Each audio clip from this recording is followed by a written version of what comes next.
Hi, everyone. Good afternoon. Welcome to the first Friday lecture series for the School of Art at Kent State University. We're very excited that the speaker this month is Dr. Lanisa Kitchiner. We'll be introducing her shortly. I just want to thank all my colleagues at the School of Art who helped to organize this monthly event. Please check back often on our School of Art website for forthcoming lectures from artists, scholars, and art educators. I'd also like to note that this program today is cross-listed with the forthcoming exhibition Textures, the History and Art of Black Hair, which is being a co-curated exhibition between myself and Dr. Tamika Ellington, and that will be opening at the Kent State University Museum this fall. So this is a little bit of a teaser preview event. I would like, with that, to introduce our speaker. Dr. Kitchiner holds a doctorate in African Studies and Research from Howard University. She has taught courses in multi-ethnic studies and African literature, film, and visual arts at Howard University and American University in Washington, D.C. She has worked in a variety of roles, including diplomatic roles with the U.S. Department of State, the Ralph Bunche International Affairs Center at Howard University, and the Smithsonian National Museum of African Art. Recently, the Library of Congress appointed Dr. Kitchiner as Chief of the African and Middle Eastern Division. This is a relatively new position, so congratulations again, Dr. Kitchiner. She is the editor of a collection of essays on the life and work of contemporary South African artist Mary Sibande, the artist, which is at the heart of today's discussion. And she also is serving as co-editor of the First World Festival of Negro Arts, Dakar 1966, a source book, both of those texts, both forthcoming. I would just like to note that as the lecture goes on, there is a Q&A function here on the Zoom webinar where you can drop in your questions. You don't have to wait till the end, just drop them in as you have them. And then at the end, given whatever time we have left, I'll be parsing through those and kind of fostering a little discussion with Dr. Kitchiner. And then if you are a Kent State student looking for Flash Perk credit, please see the link that is posted in the chat. With that, thank you so much for being here, Dr. Kitchiner. I turn the mic over to you. Well, thank you so much for having me, Joseph. I would be remiss if I jumped into this presentation without first giving you a huge, big virtual hug for providing an avenue for me to share my research on Mary Sibande with the Kent State University community. You know, when I received your invitation, I couldn't have been more ecstatic, partly because I'm deeply immersed in studying Mary Sibande's work, but also because the invitation came from you. I hope it's not too much to share with the Kent State University community how wonderfully treasured you are and cherished you are in the field of African art. From my work in Senegal with the Museum of Black Civilizations to my work at the National Museum of African Art at the Smithsonian Institution, you are respected, you are loved, you are very well appreciated. So to receive the invitation from you is truly a gift in its own right. And we also had, during my time at the Smithsonian, a visit by your students with you as the lead there, bringing them into the museum, sharing with the students of Kent State University your passion for the arts of Africa. So again, thank you, and thank you tenfold for the opportunity, and continue to do the great work that you're doing. You're an inspiration, I'm sure, for your students, but also for those of us who are in the field. And again, thank you, Kent State University, for the opportunity and for the technical staff who are providing support for this presentation. Thank you, and thank you to you all.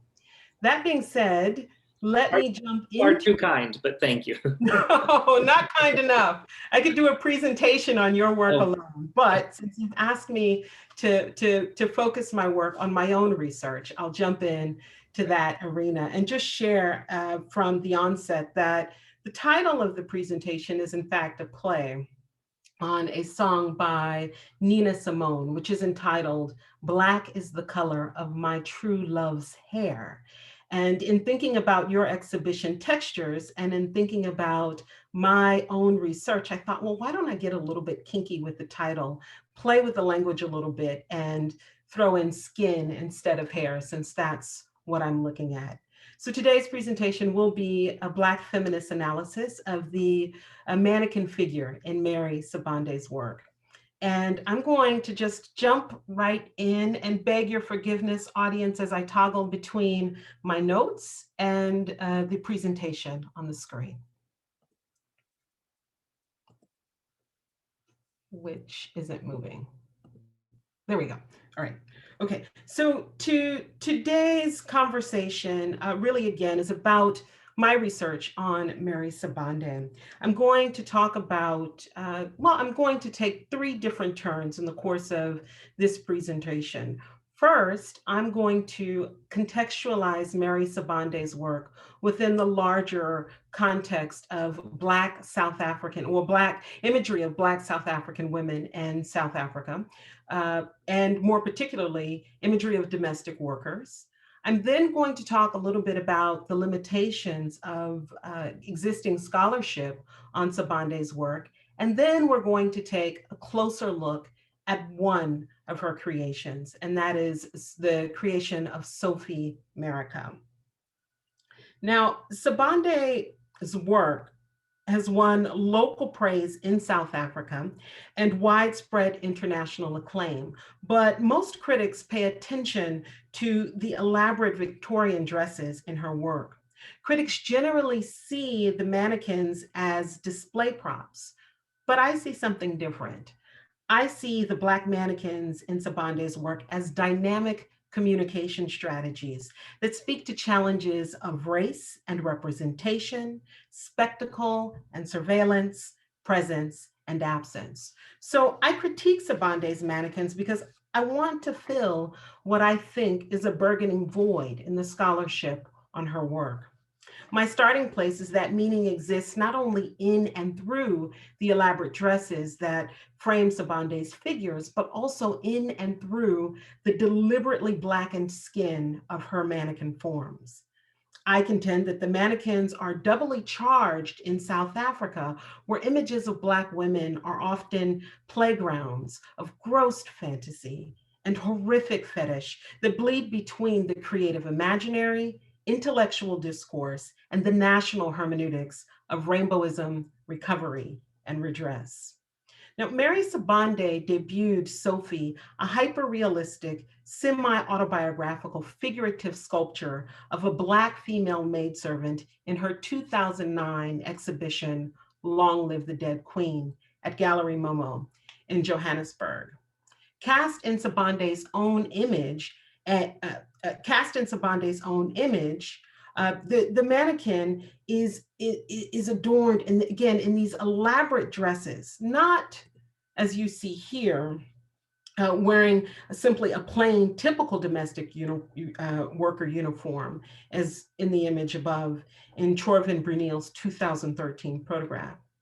Sophie instead is dressed in elaborate Victorian fashion with decorative bustles and bows and pleats and organza.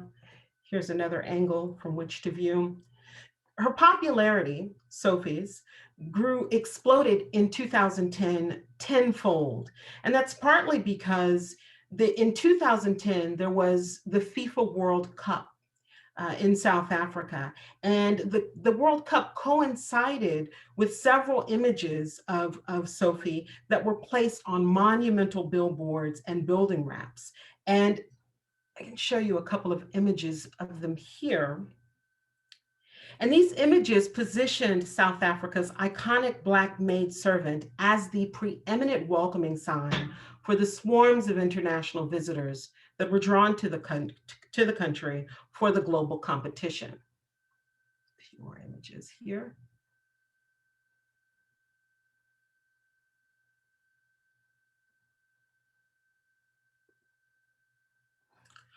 One passerby said in response to Sophie's billboard image, quote, "It's welcoming me. I feel protected in the city," end quote. The billboard images of Sophie seemingly suggest a safe and sanitized South Africa, where Black women, desirous of European ideals, dreamily engage the drudgery of domestic servitude to the benefit of the home front, the nation state, and the foreign other. However, Sabande's work fits within a larger local history of domestic worker and Black female imagery.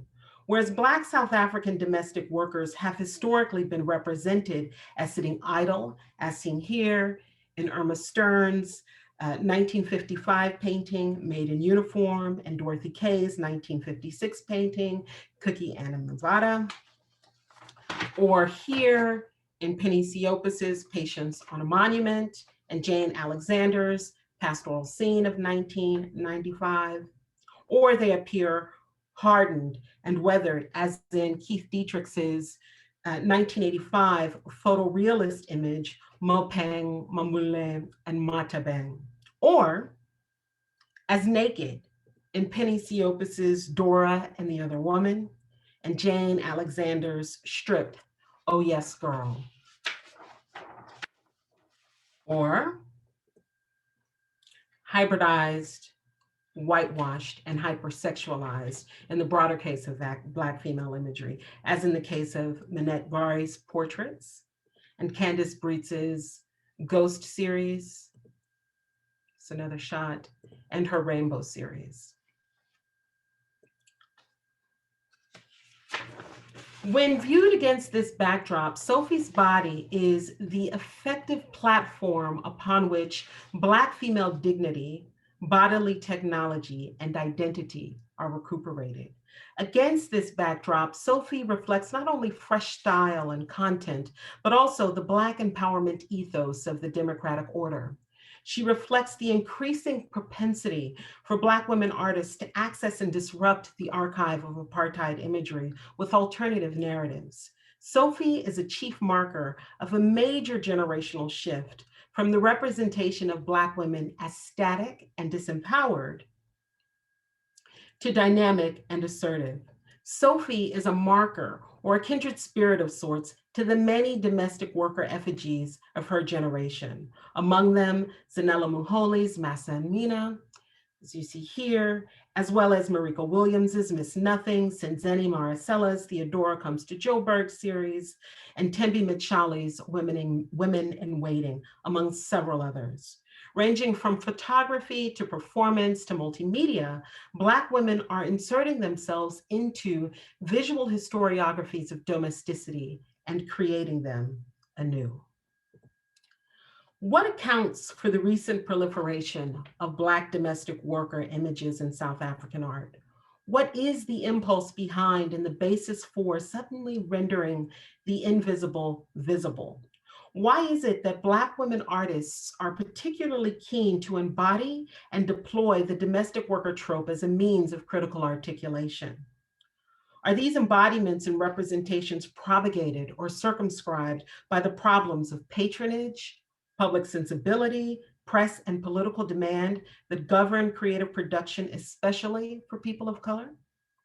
Are Black women artists motivated to access the archives of apartheid imagery, to add new labels and addendums to the materials housed there out of a sense of obligation? Are Black women artists, in other words, responsible for carrying, voicing, and visualizing the hardships of those who once could not and those who still cannot utter their own truths? In essence, what can the Black female imagination reveal about Black realities today?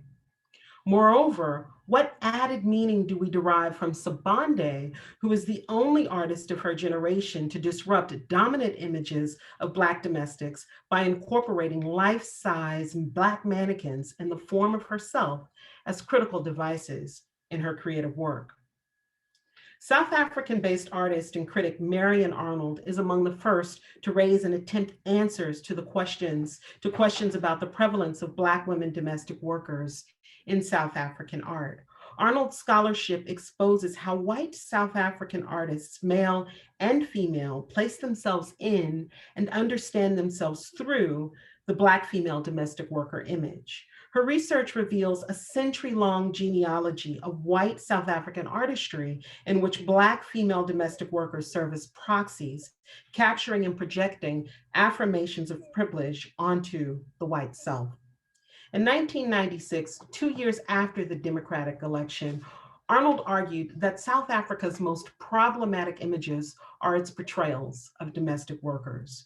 25 years since the rise of democracy in South Africa, the domestic worker trope continues to labor as a vehicle for white fantasies about Black female identity.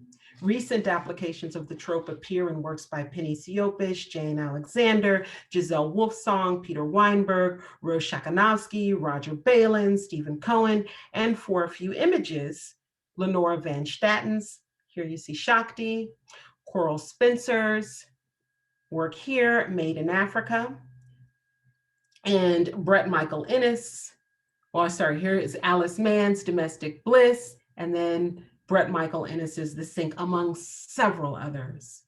Now, Beezie Bailey is arguably the most audacious of these. Heir to one of South Africa's wealthiest white families, Bailey sculpts, paints, and performs provocative artworks that often challenge racial divides. He excited controversy when he submitted 4 lino cuts to the 1991 Cape Town Triennial, one of which was entered under his own name and promptly rejected. However, for his other submissions, Bailey disguised himself as Joyce Ntobe, a fictitious Black domestic worker whom he later adopted as his alter ego. The Ntobe works were widely celebrated, one of them entitled Go Home, which represents the treacherously long journey and treacherously long and congested journey that Black laborers embarked upon to navigate apartheid cities, was promptly purchased by the South African National Gallery. Bailey's Ntobe prints strategically deploy a low-cost and relatively simple printmaking technique that Black South African artists at Rorke's mastered and popularized in the 1960s to critique their lived experiences. The Black and white etchings depict urban life, the built environment, and religious references. However, in a slight turn away from the Rorke's artists, the Ntobe pieces also portray errant images of Black female servitude. For example, in the image before you, Washing Up, Beezie Bailey depicts a silent, diminutive domestic worker that seamlessly blends into the kitchen scening surrounding her, positioned slightly off center, with her back to the viewer and faceless. Her bodily form conforms to the vertical lines framing the stove, the laundry machine, the sink cabinet, the well-polished floor, and the garbage can, such that the viewer might well look past her to the open landscape from which she is shut off. In effect, Bailey appropriates the visual language of Black artists and constructs a Black domestic worker to realize the advancement of his creative career. Bailey's stunt reveals much about how contemporary Black South African art has historically entered the mainstream, and perhaps also both how much and how little has changed since the 1990s. Black artworks are commonly typecast, interpreted, and valued on the basis of their ability to project familiar narratives of Black struggle in readily identifiable ways. Process and technique are certainly important and part of the equation, but these are generally seconded to revealing content. The domestic worker figure is particularly salient in this regard because it channels long-standing and continuous codes of racial hierarchy that cross between past and present, public and private, white and Black lives. As Sabande aptly puts it in connection with her own domestic worker alter ego, Sophie, quote, "If Sophie is not your mother, she is your auntie. If she's not your auntie, she's your neighbor. If she's not your neighbor, she's the woman who cleans for you. So we all relate to her. She's every woman," end quote. Indeed, as South African poet and women's studies scholar Gabiba Badaroon points out, domestic service is synonymous with Black femaleness in South African civil society, and it defines how Black women enter and occupy the public sphere. Conceived in colonialism and anchored in the apartheid experience, the Black woman domestic worker trope is now a site of memory in its own right, emerged from the bowels of back rooms, toilet sheds, and tucked away corners on rooftop attics to become hyper visible in the art mainstream. As neither a prop nor a backdrop, Sophie constitutes, oops, fast forwarded. As neither a prop nor a backdrop, Sophie constitutes a strategic intervention in the corpus of Black domestic worker imagery in South African contemporary art. Instead of working in service to the white ego, Sophie stands in a formidable show of Black female agency and self-actualization. She embodies and projects resistance to dominant constructions of Black womanhood. In and through her creation of Sophie, Sabande reclaims, refashions, and revisions Black domestic workers in ways that, as Black feminist scholar Bell Hooks puts it, white folk and Black men could not even begin to understand. In effect, through Sophie, Sabande restores autonomy, dignity, and integrity to a being habitually tortured with degradation, injustice, and erasure. Dominant scholarship has long struggled with recognizing the beauty and complexity of Black womanhood. For example, in her seminal essay, Why Have There Been No Great Women Artists?, American feminist and historian Linda Nochlin writes, using as a vantage point of their situation as underdogs in the realm of grandeur and outsiders in the realm of ideology, women can reveal institutional and intellectual weaknesses in general and take part in the creation of institutions in which clear thought and true greatness are challenges open to anyone. Disadvantage, she writes, may indeed be an excuse. It is not, however, an intellectual position, end quote. For Nochlin, establishing space and equal footing for women artists generally means renegade bootstrapping. It means exposing, redressing, and healing the gaping wounds of gender inequity in the annals of art history. Countering patriarchy is the rallying call for women of all walks of life to band together under the broad rubric of womanhood. Hardlined and homogenizing, Nochlin's words reflect the tenor of dominant feminist discourse. Moreover, her sentiments mark a pivotal turn in feminist discourse, but mostly for those who are white, privileged, and in many ways protected by the very patriarchies they seek to disrupt. Women who are largely detached from the socio-cultural realities of the West of the world, who, in their stalwart efforts to dismantle patriarchal authority, inadvertently advance a parallel hegemonic critical paradigm of their own. Art historian Frida Hai Tesfa-Georges recognized and addressed the narrow vision of mainstream scholarship nearly 50 years ago in a response to Nochlin's essay. Tesfa-Georges pinpoints how problematic underlying assumptions and ideologies frame dominant discussions and work to the detriment of underrepresented communities. She argues that Black women artists translate and deploy their experiences into unique aesthetics encoded with styles, morals, themes, forms, and subjects that are both specific to their realities and resistant to Eurocentric norms. The problem is that these acts of creative resistance are commonly misunderstood or completely overlooked by dominant discourses because they encompass unconventional visual strategies and priorities. In other words, dominant scholarship cannot identify or understand the complexity of Black women's creative practice. Here, Michael Eric Dyson's description of white blindness to Black life is apropos. He writes to white audiences, quote, "At birth, you are given a pair of binoculars that see Black life from a distance, never with the texture of intimacy. Those binoculars are privilege. They are status, regardless of your class. Those binoculars are also stories, bad stories, biased stories, harmful stories about how Black people can't be helped by even God himself. These beliefs don't make it into contemporary books or into most classrooms, but they are passed down informally from one white mind to the next. Whiteness is blindness, Dyson concludes. It is the wish not to see what it will not know. Consequently, Black women are either looked at and not seen or completely looked over. At the same time, societal demands pressure Black women to turn a blind eye to the bitter realities of inequity plaguing their world, to naively embrace the status quo, and to discard themselves in service to others who share but also sustain aspects of their oppression. On this basis, Tesfa Georges advocates for and advances a critical Black feminist discourse, without which, she argues, Black women artists and their production will remain behind the veils of art history.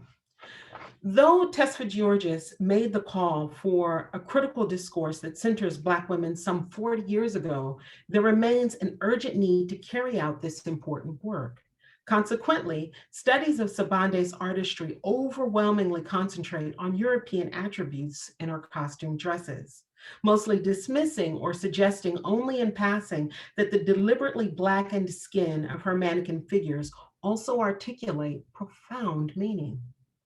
For example, following her main arguments that Sabande's artworks are otherworldly, magical, and dwarfing, curator Amanda Krugliak notes that the artist, quote, intentionally exaggerates the painted blackness of the mannequin, referencing the daunting gravity of cultural heritage and how it inevitably continues to define identity, regardless of one's awareness, resilience, or resolve, end quote. Krugliak references Sabande's racialization of Sophie as a cursory afterthought and evades the broader implications of the artist's intentionality.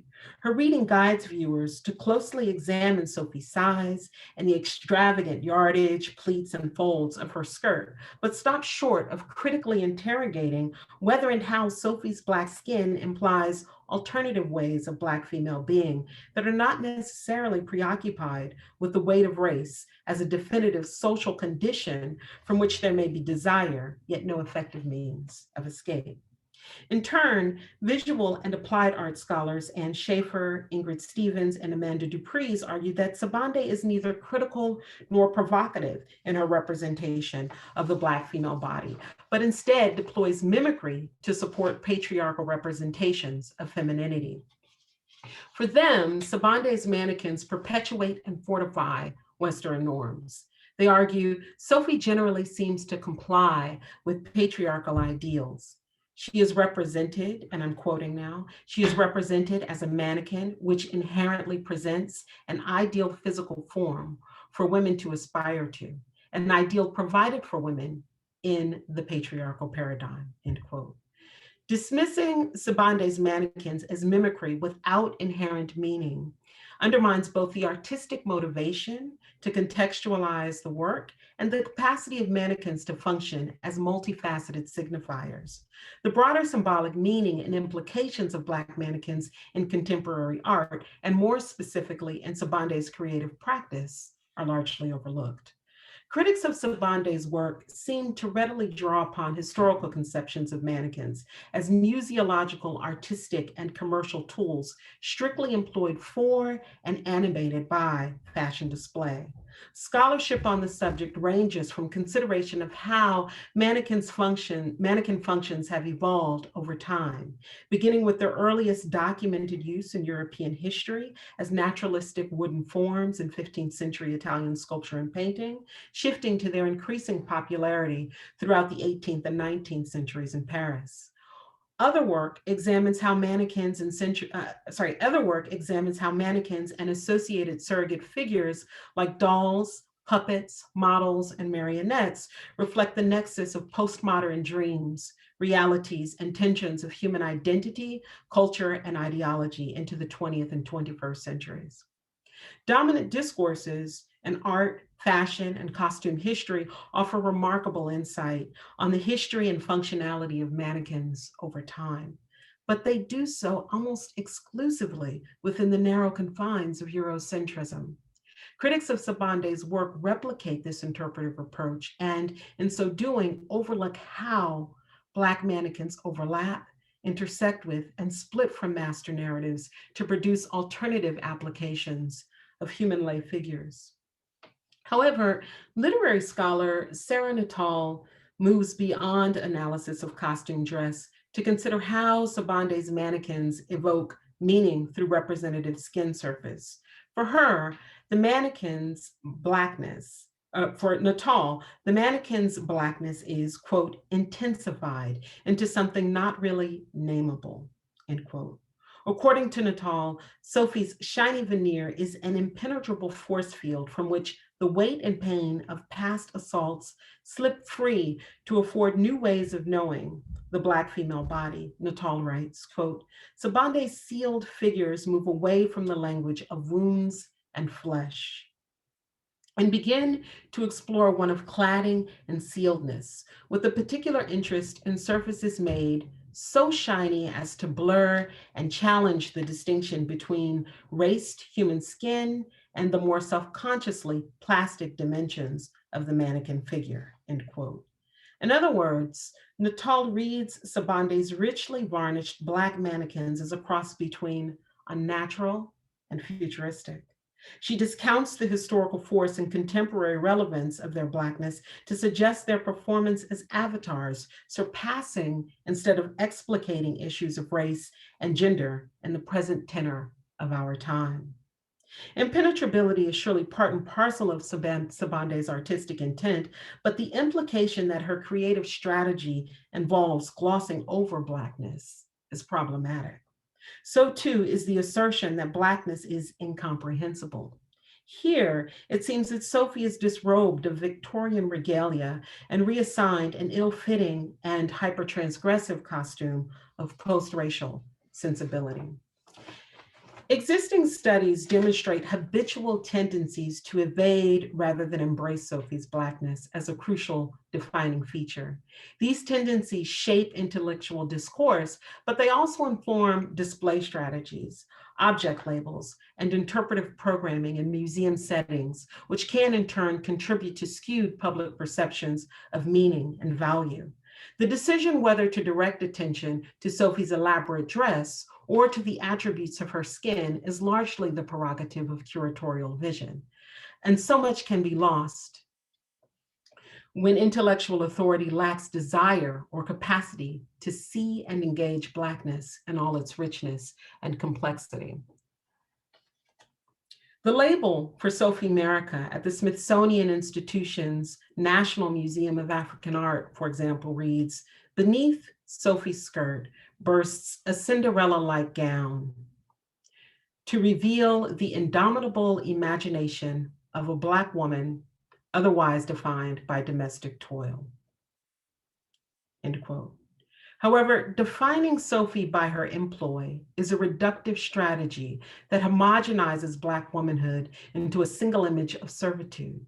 Subjecting her imaginative power to the confines of a Cinderella fairy tale diminishes her deliberately blackened skin into a shallow casing for illusions of grandeur. The label leaves Sophie's Black skin as an unaddressed visual marker and, as such, replicates the habit of erasure that Sabande deliberately confronts. Moreover, the label not only cues, but also inadvertently reinforces longstanding misperceptions of Black inferiority. Whereas museums can conceivably facilitate understanding and foster community, diverse perspectives and broad cultural competencies are critical to pushing past problematic legacies of stereotyping and misinterpretation. Sabande confronts the challenge of bias. I want to shift to an image here of Sabande in the National Museum of African Art, whose label I just read, where you see the spotlight capturing primarily the elaborate Victorian dress there. But Sabande confronts the challenges of bias and skewed vision by sealing Sophie's eyes shut. Sophie neither receives nor returns the loaded gaze. She does not look outward for validation, definitions of being, or engagement of any kind, but instead locates and affirms herself from within herself. Sophie's shut eyes suggest a conscious choice to block out the world around her in effort to realize different possibilities. Sabande shares, quote, Sophie's most powerful gift is her ability to dream. She goes to work wearing a maid's uniform, but then she closes her eyes and starts to imagine things. Her dreams become a reality for her and visible to us, end quote. In effect, Sabande privileges internal reflection over spectator sport. She not only constructs Sophie such that she projects alternative Black female imagery, but she also shields Sophie from witnessing and absorbing the negative looks that are thrust upon her. Moreover, Sabande deliberately fashioned Sophie in the same armor worn by women who have policed their words and bodies in response to unjust societal conditions for time immemorial. Sophie sees no evil, speaks no evil, hears no evil. Her face communicates alternative Black female experiences, sensibilities, and notions of sociocultural integration. It signifies the complicated ways that Black female identity is experienced, constructed, represented, and understood. Her carefully sculpted, smoothed, polished Black skin and closed eyes suggest silence and impenetrability, which in Black feminist discourse are a show of power. To evoke Toni Morrison's powerful speech art, the Black female body is a formidable site of memory that articulates its continuous endurance of unspeakable things in unspoken ways. But the magic in Long Live the Dead Queen, and in this case, Sophie America, is that it pushes the alternative vision of Black femaleness even when and where there is an inability or plain refusal to acknowledge its presence. Sabande challenges spectators to learn to recognize and read the stories told in and through the silences and impenetrable spaces constructed in defense of Black being and belonging. Indeed, Sophie's body functions as a hermeneutic through which Black female autonomy is summarily restored. In this context, Sabande uses the mannequin figure to disrupt and redirect the power dynamics of seeing and being seen, such that it is not the Black domestic maidservant, Sophie, that is invisible, but instead all who peer upon her and are not seen back. Sorry, I have to just ensure that my computer does not shut off on you. So please pardon the interruption here. I don't want to suffer disconnect in response to the low battery charge. Okay.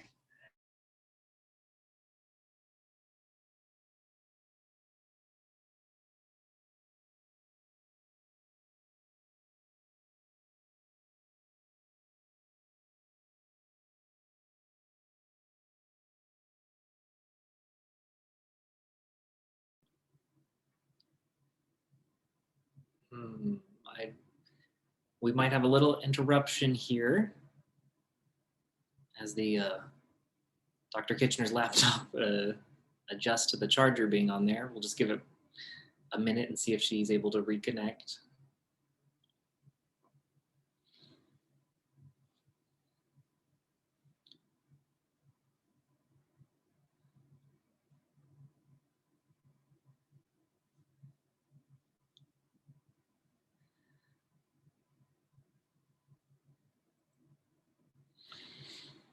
Oh, life in the time of COVID, right?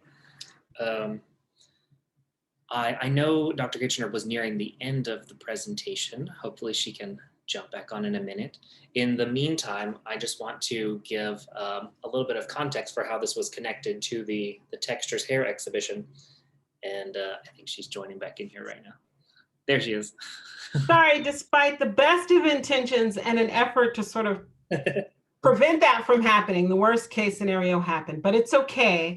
I am winding down now. I just want to pull back up this image of Sabande and start my video. Can you see me and hear me okay, everyone? This looks great. Okay, all right. Sorry for the interruption there, but let me, if I can, in the few seconds remaining, just wrap up this final thought and perhaps turn it over to questions, if that's okay, Joseph? Perfect, that's perfect. Okay, so just before I was kicked off, I was talking about how Sabande strategically deploys this reflective Black skin surface, such that Sophie's Black skin functions as a dynamic site of engagement.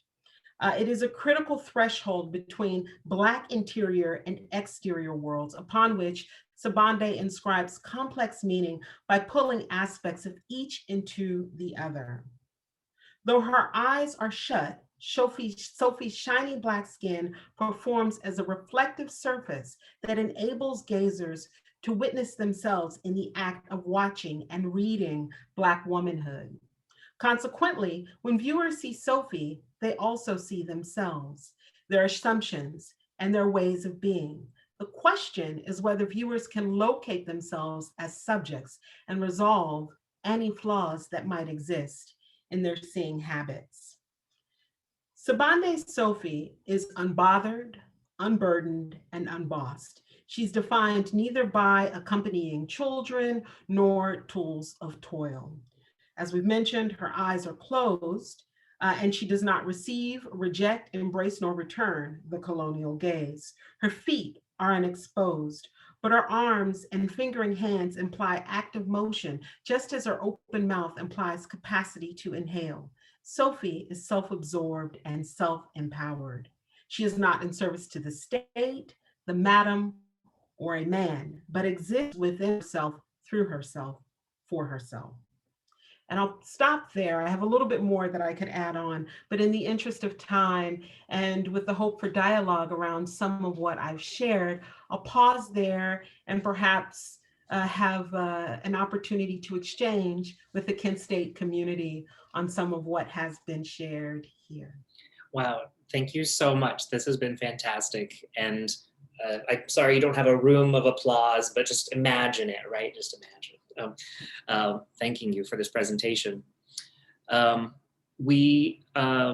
you have questions, the Q&A function is at the bottom. I have a couple that have come in, but feel free to formulate those questions. If you feel strongly about verbalizing your question, you can type in a little bit and then just say that you would like mic access, and we might be able to just have you come on and speak your question. But I'll start with a couple, if you don't mind, Dr. Kitchiner.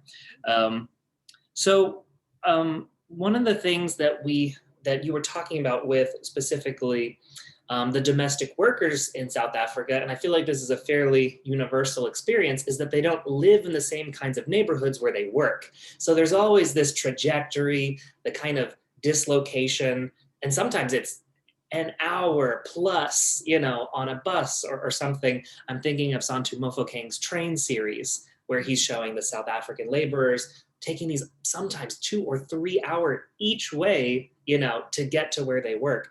But as we think of the domestic worker moving between different spaces, how can we think about Mary Sibande's mannequins and installations as kind of moving into previously whitewashed or colonial spaces like museums and galleries? What does it mean for that kind of domestic worker body to be transported to these almost like intervening in different kinds of spaces? Yep, it's a fantastic question. There is a point where, I'm sort of thinking, I think it's Ginsburg. I'm forgetting her first name, but she writes about the locality of domestic workers in the physical sense of their lived experiences, both journeying to and from the places where they live and where they work. And in many instances, domestic workers actually were live-in domestic workers, and they were living in back sheds, which have now been sort of co-opted as, these sort of nice accessory sort of homes for Airbnb and such.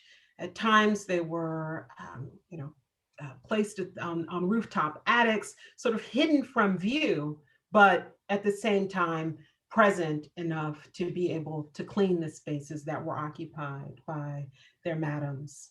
And so as we take Sabande's work, and we begin to see Sabande's work move into a museum space. In many ways, as I've attempted to share in the course of this presentation, there is something of a hyper visibility that's happening. The prevalence of domestic worker images that are in the art world right now is just overwhelming.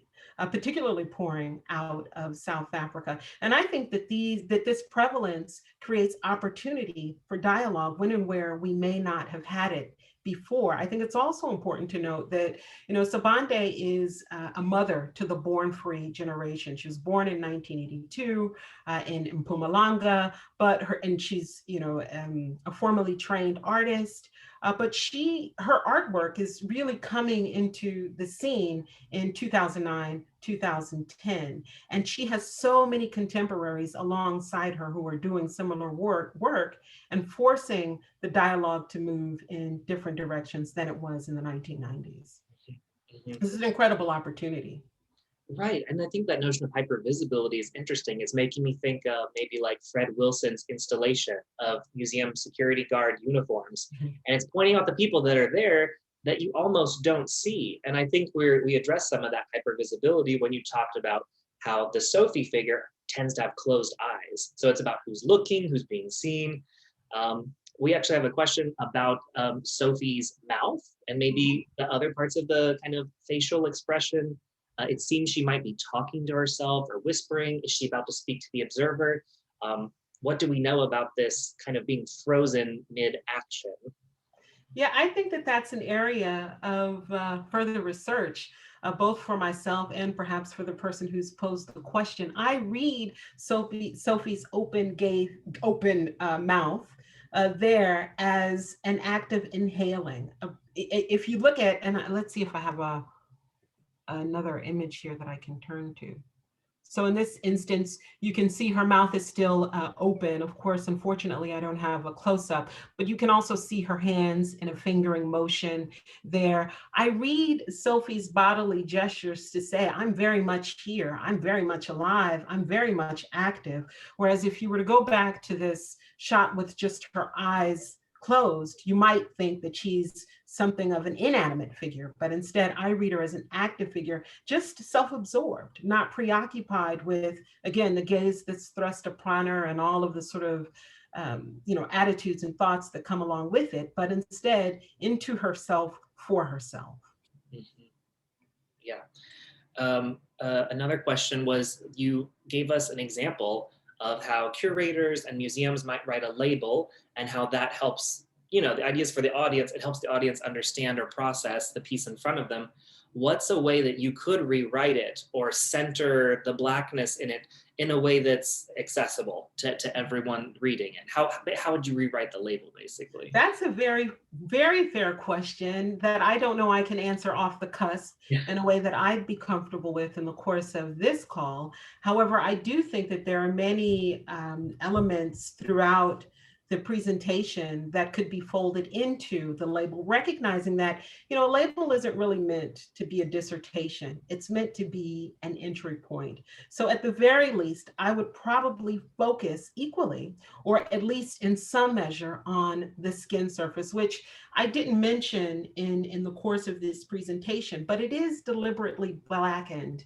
Sabande uses a custom paint to cover the mannequins. And so she's very thoughtful about the actual blackness, the hue of blackness that she uses, even as deliberate as she is in creating all of those pleats and folds and bows that make up the rest of the mannequin. So I'd certainly comment upon the deliberately blackened skin and leave it to the viewer to raise their own questions as well, because again, a label is very powerful in the sense that it is a point of entry. Mm-hmm. But I think it can also be a starting point for conversation, which is why it's necessary to pull out some of the unspoken elements that I've seen in labels to date, not just at the National Museum of African Art, but in other contexts as well. Yeah, whether it's a blurb on the gallery's website, any kind of excerpt in a review of an exhibition, none of them can be comprehensive, but they still carry a lot of weight. So I think it's a fair And if I could just piggyback on that a little bit. I think it's important to note that Black South African women artists in particular, are gaining greater visibility within the course of their work over the last, let's just say, uh, 10, 15 years or so. But they're still relatively small within the larger sort of rubric of the art world. And so, part of what I've done here is something of a dangerous dance. And on one hand, it feels like, but I hope it's not the case, sort of calling out those curators and scholars who are doing great work to help bring these conversations to the fore. What I really hope I've done is to say that there are multiple entry points, there are multiple perspectives, and what we really, really, really could benefit from as a field is diversifying those perspectives, how they land in museums, the kind of conversations we have around these artworks, not so much as a calling out as who didn't do what, but instead who can also contribute to the conversation in a way that adds value to our understanding of the artworks. Oh yeah, and I don't think there's any kind of negative tone to that. I think it's because we love and we care about inclusivity and representation that we ask these tough questions. It's not to, like you said, kind of get down on people who are doing things. It's just because we want it to be done well, and we want to have these other perspectives. So on that, one question that just came in, and we might do one more short one after this, is, are there additional art historians you can recommend who've conducted or written the more inclusive research as it relates to a Black feminist perspective? I would love to become more familiar with these new perspectives that diversify how we approach artworks like this. So whose writing can we look to? Or Yeah, I would say the hot book on the shelf these days is one that's co-edited by Kimberly Drew, Black Futures. I think she's cutting edge and going in a couple of different directions in multiple ways. She's a little bit, older in terms of her longevity in the field. She has greater seniority, but I do love Frida Hai Tesfa Georges's work, and I've cited her in this essay. There's Christine Ayan. She's amazing.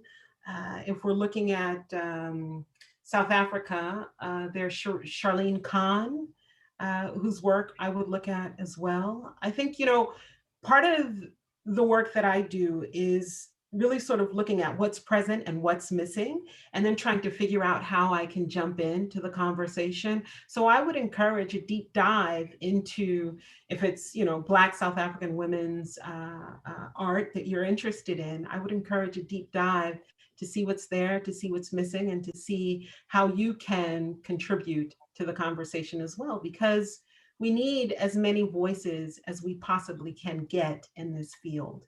And then I'll throw in another caveat, if I may. Joseph, do we have time for that? oh, please. Okay.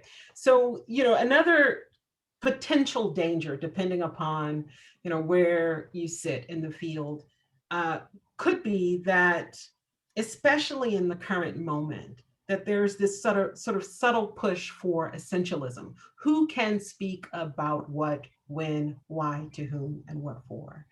And my own take on that is, though I enter the conversation generally from a Black feminist perspective, that perspective is only enlightened, deepened, and sharpened when I can have that sort of entry point and lay it alongside other entry points. So really it's a sort of quid pro quo back and forth engagement of ideas that I find most exciting about this particular type of work. Yes, I think we do lose a lot of really interesting insights with saying, well, if you're going to study Baroque art, then you had to have been Italian and Baroque yourself. It's kind of like, I think we have to have humility about our subject positionality and our subjectivity, but we're going to lose a lot if it says, only a certain person, like you couldn't write about South African art because you're not South African, Exactly. Right. So Well, actually, I think that's a good place to leave it. I'm going to leave it right there. I'll just answer one question that I got earlier, which was like, can someone please remind me how this connects to that exhibition? So this is the Textures exhibition that opens in September. And one of the center pieces of the exhibition is this massive Mary Sibande installation, where she's actually interacting with Madam C.J. Walker over here on the wall. The Netflix recently had the series come out, Self-Made. So some people know a little bit more about Madam C.J. Walker, but she was a African-American millionaire based on her kind of hair product and beauty product fortune. So it's interesting that Sophie's making this kind of, Sabande is making a dialogue between Sophie as kind of like women who lift themselves out of the more kind of obscure parts of society, whether it's the invisible but very visible domestic worker, or woman who cut hair in a really kind of small way, reaching that kind of level of visibility. So we're very excited to have Mary Sibande's work here on campus come September, and for you to come visit us, Dr. Kitchiner. Oh, I can't wait. Inshallah, if it's, if we're able to move around with ease and safety, I will be there. Fantastic. Yeah. So more information to come on the Textures website. Again, more lectures from the School of Art with different visiting artists and scholars. Thank you so much, Dr. Kitchiner, for this presentation. Cannot wait to incorporate some of this in the next time that I get to talk about Mary's work.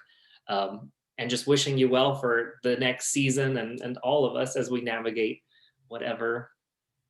Thank you so much, Joseph. Keep doing the great work that you're doing. Kent State is lucky to have you. And thank you, Kent State University, for the time this afternoon. Great. Have a good afternoon, everyone. All right. Bye-bye, everybody.